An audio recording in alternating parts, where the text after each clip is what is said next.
Every action has a reaction.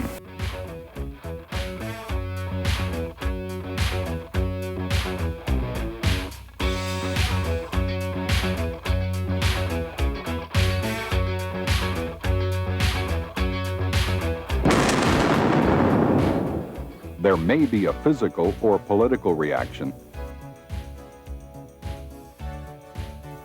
There certainly will be a psychological reaction. If you don't take steps to control this psychological effect, it will control you. For example, Saddam Hussein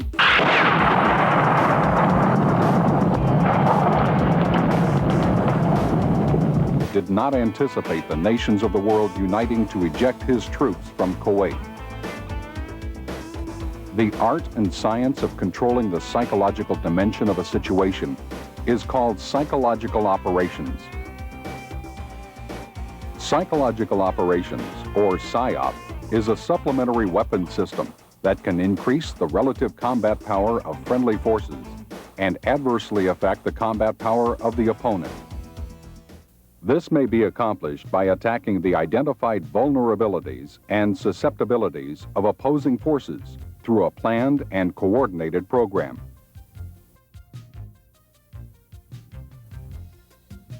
PSYOP can assist the warfighting commander and serve as a force multiplier in several ways. It allows the commander to communicate with the opposition. That night, we dropped approximately 20,000 safe conduct passes, and then the following morning, preceded by a loudspeaker broadcast and surrender appeals, the Marines went in, and the entire PDF Dignity Battalion organization surrendered without firing a shot. Many of those people hanging on to those little surrender appeals that had been dropped the previous night. We were tasked for helicopter operations, and we had mass defections and people that had just pockets of personnel that hadn't fled yet.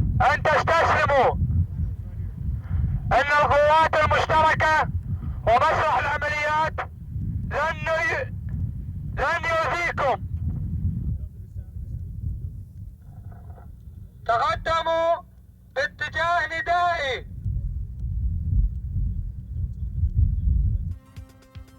98% of the enemy POWs either had in their possession or had seen our leaflets.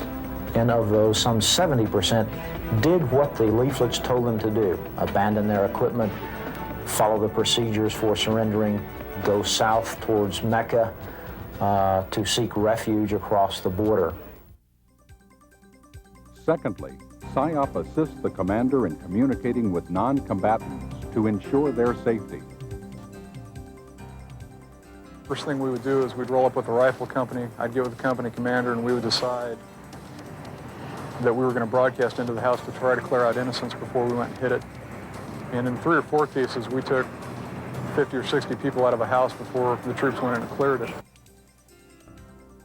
I'm personally convinced that the civilian casualty toll would have been significantly higher had we not had these people spread out throughout the city to keep the civilians out of the line of fire. The newspaper, the Raja, is absolutely worth its weight in gold because it really is a great way of communicating with the Somali people. It actually represents something they don't have as a newspaper. It's a way of reinforcing our benevolent image.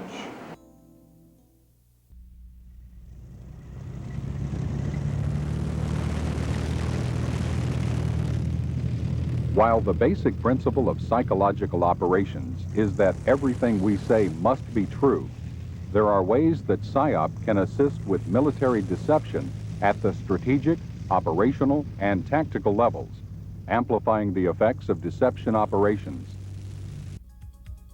In Desert Storm, many of the leaflets were designed to convince the Iraqis that we were going to conduct an amphibious landing. Some of the leaflets were overprinted with the insignias of American units. While that would not mean anything to the soldiers in the field, any that got to Iraqi intelligence could lead to false conclusions as to where forces from those units were going to attack. PSYOP's application is not limited to crisis or conflict. they can make significant contributions in peacetime as well. After the Soviets left Afghanistan, thousands of civilians who had fled to Pakistan began to return. But the road home was a dangerous one. Every route held mines, booby traps, and unexploded ordnance. To help the returnees, PSYOP personnel developed a mine awareness campaign. This was so successful, it was adopted by the United Nations and is still being used. Once the war in Kuwait was over, American soldiers pitched in to help the Kuwaitis. Psychological operations assisted by providing information in the form of radio, video, printed products, and face-to-face communications with the civilians trying to rebuild their lives. In Bosnia, the United States airdropped supplies to starving refugees. But first, PSYOP specialists designed and produced more than 1 million leaflets dropped by the Air Force to persuade warring factions not to interfere with the aid mission. They also warned the refugees of the dangers associated with the airdrops. Excuse. Got you on the bar. Drift is 3 right. Got you on the bar. Closer to home, PSYOP teams called Military Information Support Teams, or MISS, working through U.S. ambassadors, are helping Latin American and Caribbean countries in the fight against drugs and in building a brighter future. PSYOP teams assist host nations in developing and producing products that are distributed by host nations, not the United States. And at home, when Hurricane Andrew slammed into Florida, the skills and assets of psychological operations soldiers were put to work for civilian relief organizations, helping the survivors by providing vital information. But these guys have shown an extreme flexible way of doing business. They're doing humanitarian relief and humanitarian information systems instead of the normal psychological operations. They're running the radio station, they're printing, doing everything that they would normally do mission-wise, but with a little bit different touch to it. And to inform those not reached by radio or the newspaper, loudspeaker teams went through the devastated area, broadcasting information. We have food, water, medical attention. Really measure the impact of what you all do as a force multiplier. Plus the fact is I like the look of your soldiers. They're in good shape physically and look sharp. Morale appears to be pretty damn high, and maybe it's because you can see some tangible results of what you're doing out there. Success comes from training.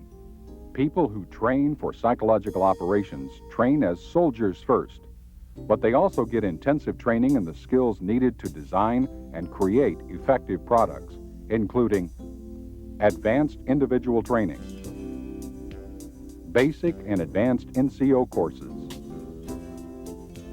regional studies, PSYOP officers course,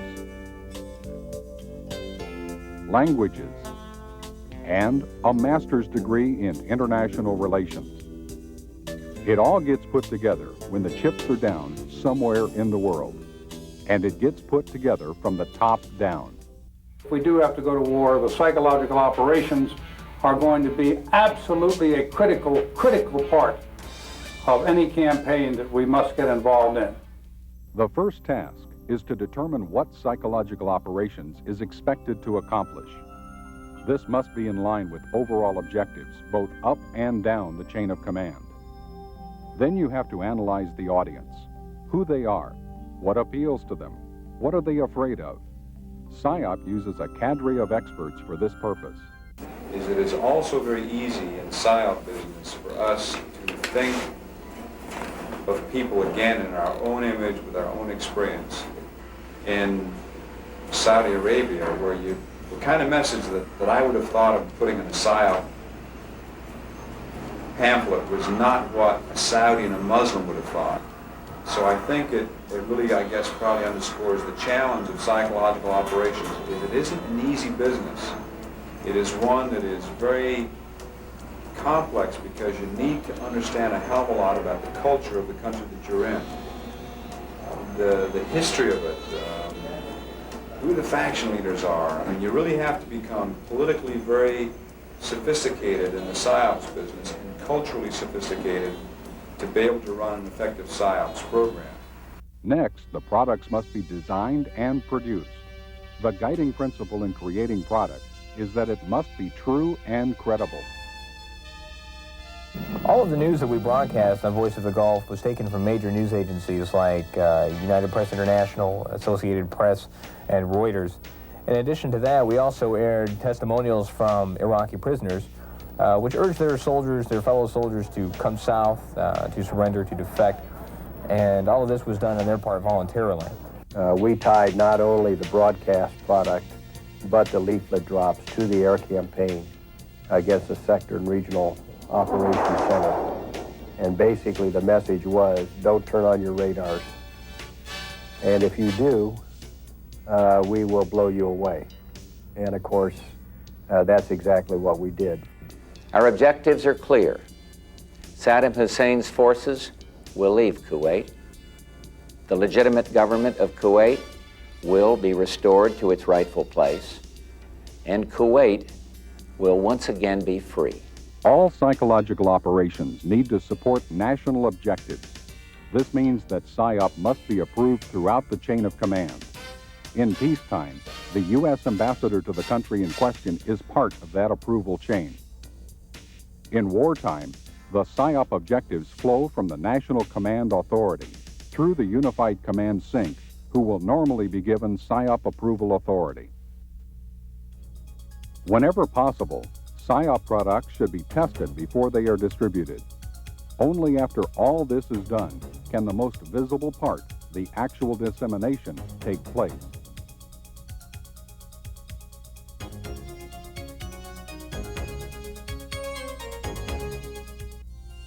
Finally, we assess the impact of the products. This allows us to make future products even more effective. To plan psychological operations, each regional sync has a PSYOP staff planning officer who is supported by the 4th Psychological Operations Group at Fort Bragg. The staff planning officer will usually task a PSYOP assessment team to analyze the situation and suggest products to use or actions to carry out. The important point of the PSYOP preparation of the battlefield is that it has to begin before the war starts. It's really too late to wait until the first round is fired before you begin to prepare the battlefield psychologically. It takes time, it takes some effort, and it needs to begin as early as possible. It has both capabilities of creating a very benevolent image, as we want to in a humanitarian mission, or a very, baseball bat image if you want to, if you've got somebody that's shooting at you and you want to make sure that he knows what the cost is of doing business with you if he continues to shoot on you. So PSYOPs can really cover that entire range of, if you want to call it, warnings. So I think you're going to see PSYOP is an automatic part of every joint task force that you're going to see deploying. I don't think there's any operation that we will ever conduct without having PSYOP in up front. I can guarantee you that.